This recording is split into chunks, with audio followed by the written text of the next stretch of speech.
कर्नाटक की तरह ही मध्य प्रदेश में भी चुनाव से पहले अब पोस्टर वॉर देखने को मिल रहा है। देखिए, कर्नाटक में एक सबसे बड़ी ताकत जो देखने को मिली कांग्रेस की, वो क्या थी?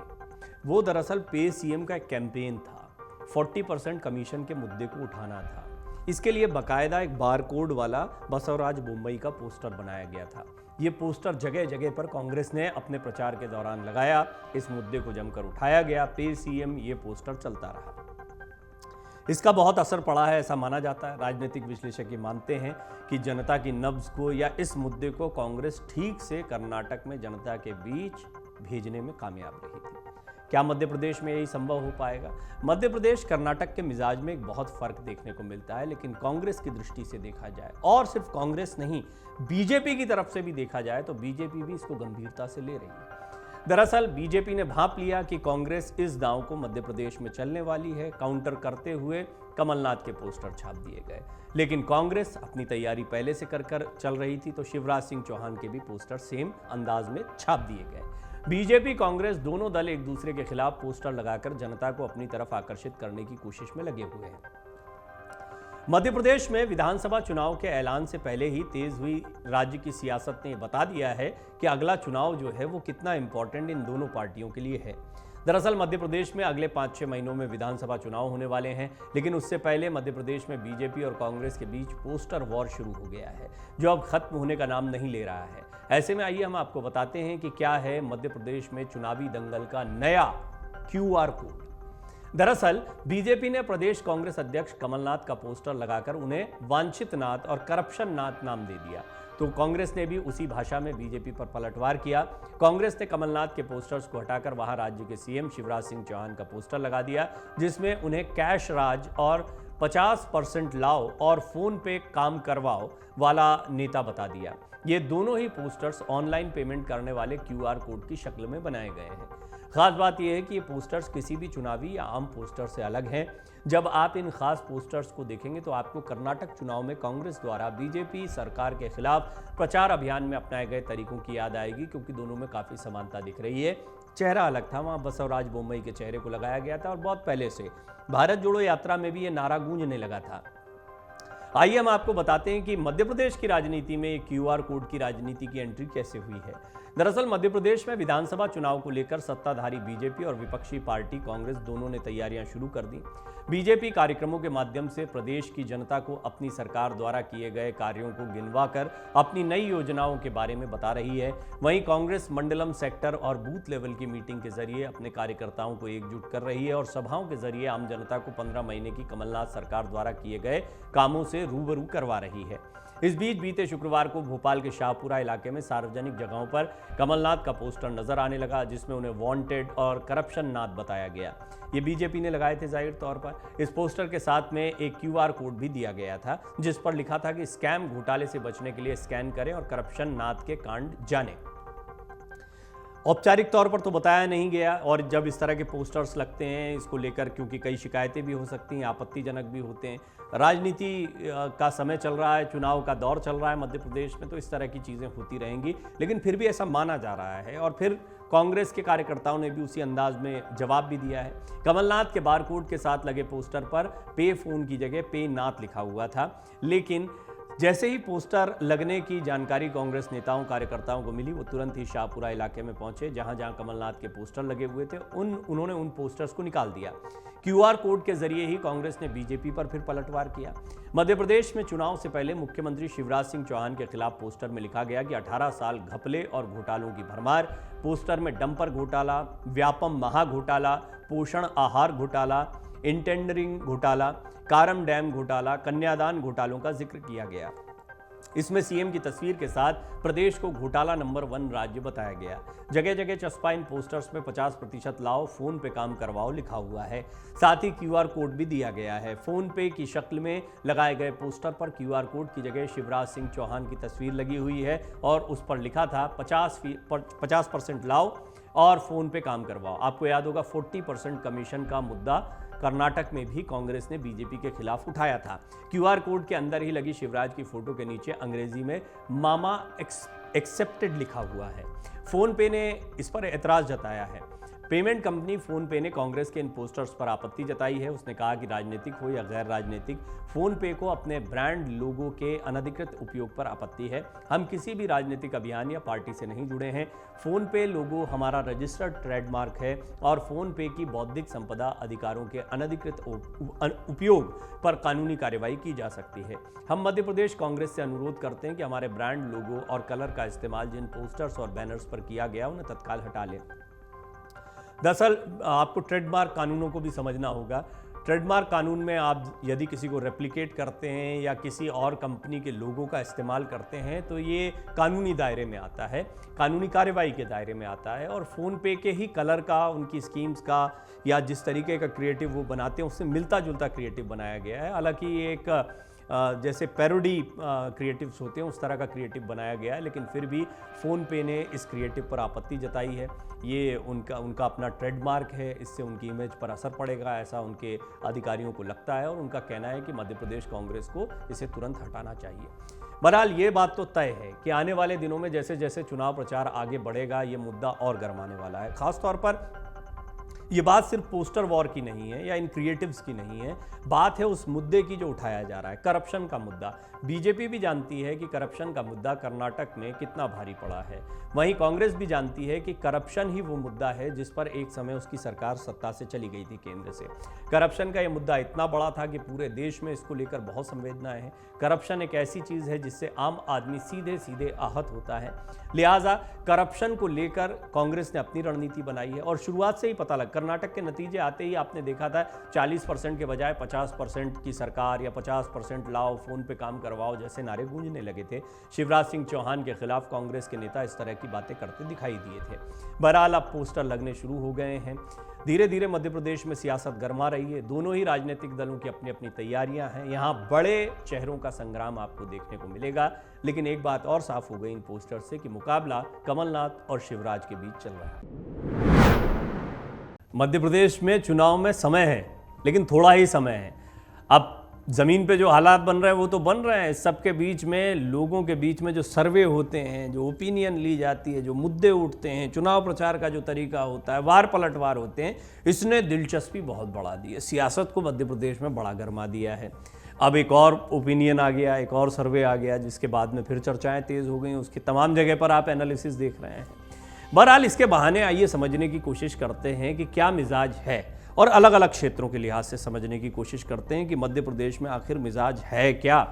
कमलनाथ या शिवराज, मध्य प्रदेश में किसकी बनेगी सरकार। एमपी में एक और ओपिनियन पोल आया। ओपिनियन पोल में जो चीज़ें आई हैं, या जैसा कि हम देखते हैं कि आमतौर पर कई ऐसे ओपिनियन पोल्स आते रहते हैं, लेकिन यहाँ पर इस एनालिसिस को रखने का मेरा मकसद ये है कि मैं आपको इस बहाने ये भी बताऊं कि महाकौशल, मालवा निमाड़, चंबल, ग्वालियर, इन तमाम क्षेत्रों में बटा हुआ जो, या बुंदेलखंड का भी महत्वपूर्ण क्षेत्र है, इन क्षेत्रों में बटा हुआ मध्य प्रदेश राजनीति के मिजाज से कैसा रहा है, पिछली बार कैसा रहा था, इस बार क्या माहौल है, अलग अलग जगह पर अलग अलग मुद्दे क्या हैं। क्योंकि आमतौर पर आप कहीं पर और बैठकर मध्य प्रदेश के नहीं हैं तो आप बाहर बैठकर सोचते हैं कि पूरा मध्य प्रदेश जो है वो किसी एक मुद्दे पर चुना। यहाँ पर बहुत छोटे छोटे अलग अलग जगहों पर ऐसा समझ लीजिए कि एक राज्य में ही अलग अलग हिस्से बने हुए हैं। जैसा मैंने कहा भी कि महाकौशल उदाहरण के लिए ले लीजिए और ग्वालियर चंबल ले लीजिए, ये दोनों ही क्षेत्र ऐसे हैं जहाँ पर कांग्रेस ने पिछली बार ज़बरदस्त प्रदर्शन किया था।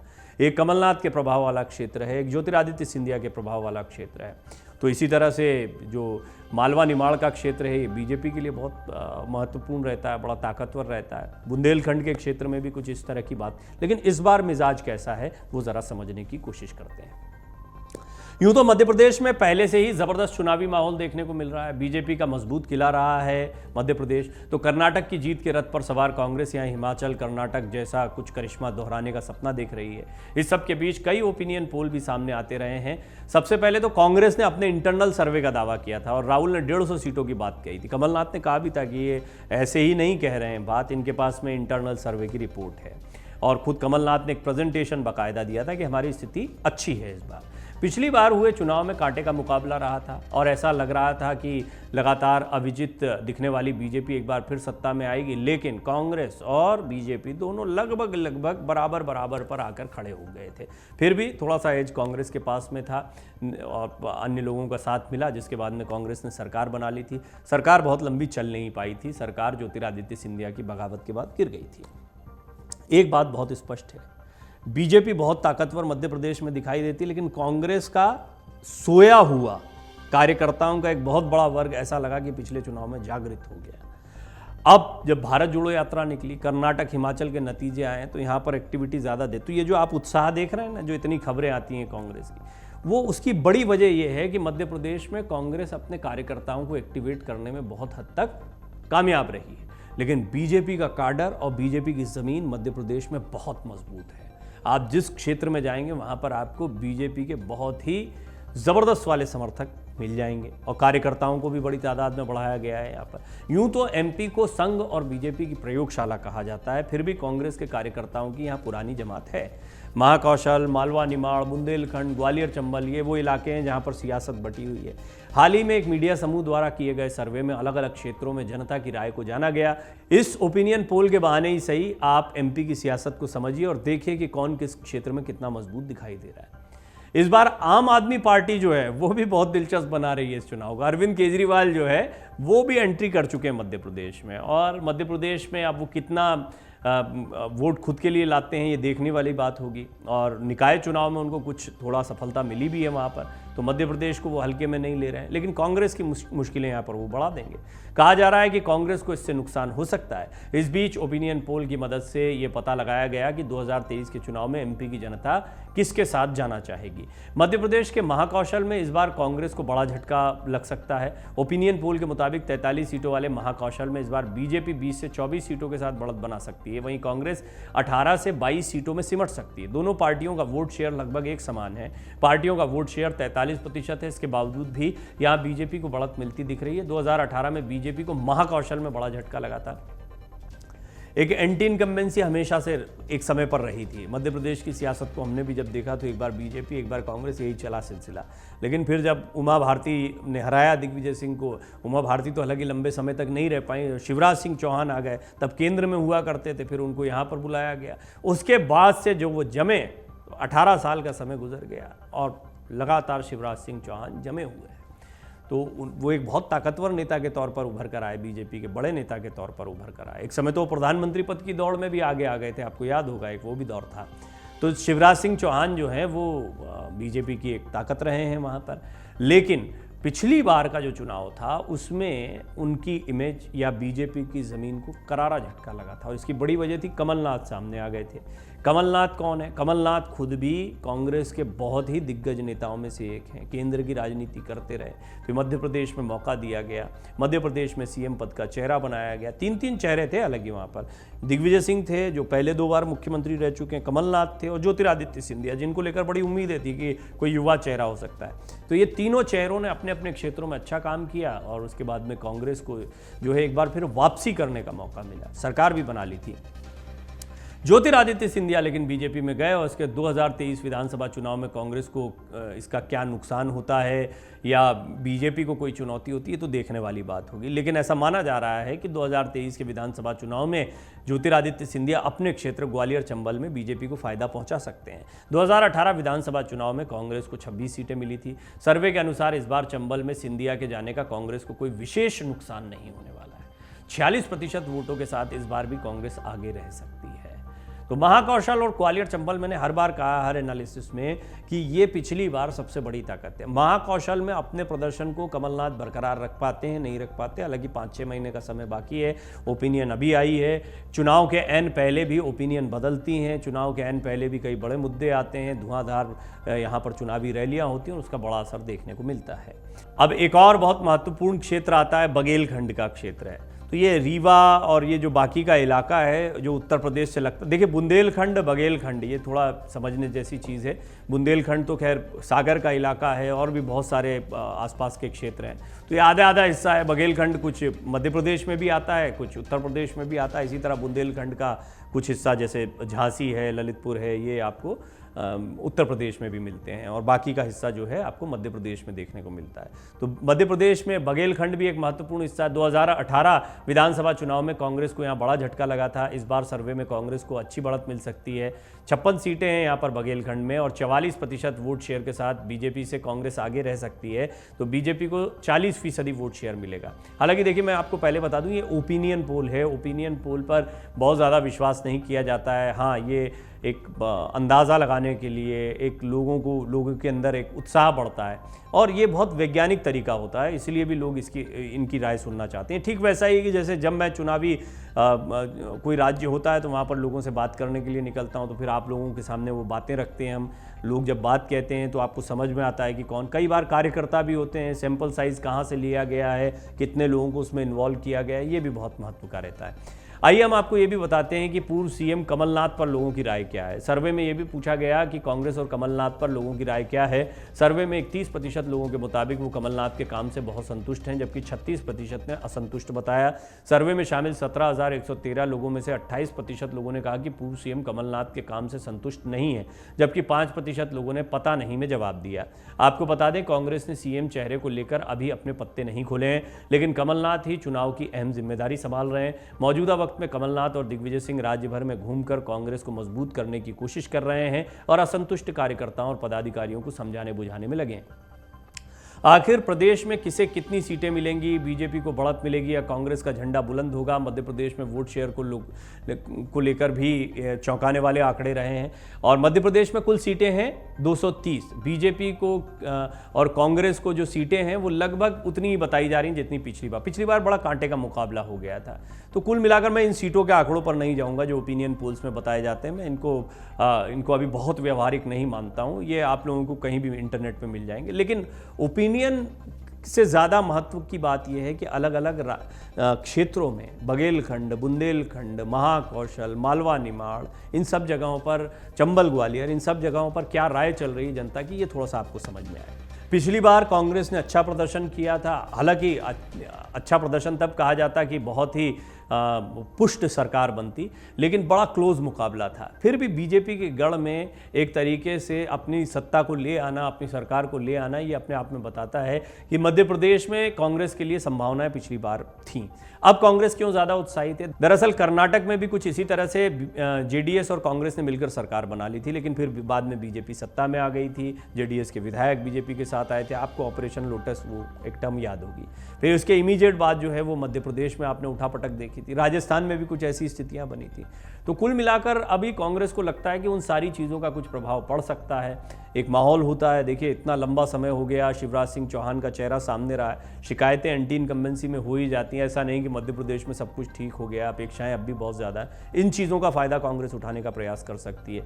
जो बड़ी चीज़ है वो ये कि प्रधानमंत्री मोदी ने खुद मोर्चा यहाँ पर संभाला है। प्रधानमंत्री मोदी मध्य प्रदेश की सियासत को बहुत अच्छे से समझते हैं। हिंदुत्व का एक बहुत बड़ा ग्राउंड माना जाता है और यहाँ पर बीजेपी का मजबूत काडर मौजूद है ज़मीन पर। तो बीजेपी इसलिए भी कॉन्फिडेंट है और यही वजह है कि लगातार बीजेपी जो है मध्य प्रदेश में जीतती चली आ रही है। ज्योतिरादित्य सिंधिया के साथ जो समर्थक गए हैं उनमें से कुछ कांग्रेस में गए हैं, तो इनका कितना प्रभाव पड़ेगा, ज्योतिरादित्य के कितने समर्थकों को टिकट मिलेगा। और ये आपसी फूट जो है वो सत्ताधारी दल में ज़्यादा होती है, क्योंकि यहाँ पर सत्ता की मलाई या सत्ता में आप देखते हैं कि बड़े पदों पर रहने की जद्दोजहद जो है बहुत ज़्यादा है, मौका चाहते हैं। अब वो उनमें से कितनों को मौका मिल पाया, कितनों को संतुष्ट कर पाई सरकार, इस वजह से ये कई बार आपसी फूट देखने को मिलती। कर्नाटक में भी यही दिक्कत बीजेपी के साथ में आई थी।